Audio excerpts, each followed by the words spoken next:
God forbids extramarital affairs. Never get involved if you're a Christian. You see, some of the steps that people take and then they do, you will not know how you by yourself open door. It's not enough to use insecticide to scare mosquitoes out. If you send them out and you leave the door open, they will come back in. Sometimes when you see enemies around, you need to ask yourself a question, which door? And there are doors that when you open them like David, it will stop at you. A man is the head. A man is the foundation. A man is the spiritual head of a family. God reckons with you more than any other person. I see when you open the door for the enemy, it comes in and it begins to ravage the whole family. Some of the afflictions some families are witnessing, somebody open the door. This is why when a father goes into Okoth because of success, because of prosperity, they will give him the success temporarily, but the family will suffer seriously.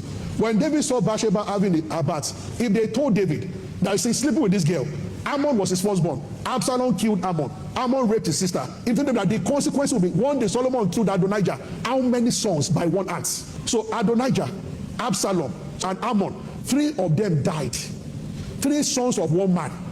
And then a girl, the most beautiful of all his daughters, raped by our own brother. All because the father opened the gate. Men are gatekeepers. That's why we have to be extremely careful. It's just quite unfortunate that most men just think that whatever they do ends with them. They think that that pleasure, that enjoyment that you want to feel, that good feeling that you want to have by going and sleeping with so many other women, you think that it begins and ends with that act. You think that it begins and ends with how you want to feel, and your feeling is just all that is important. You think that that is the end of it all. It's an adage that says that the evil that men do, it lives after them. Even when the man is dead and gone, wives and children begin to suffer the effect of the mistakes of the man, of the carelessness of the man. The reason why the man is the head of the home is because he decides and determines what is allowed and permissible in his home. He decides what enters and what goes out of that home. When a man is careless to the point that he doesn't care whatever the consequences of his actions are, there is a problem. Extramarital affairs will always have its consequences. And painful enough is the fact that it often does not end with the man alone. It affects both wives and children. So as a man, if you claim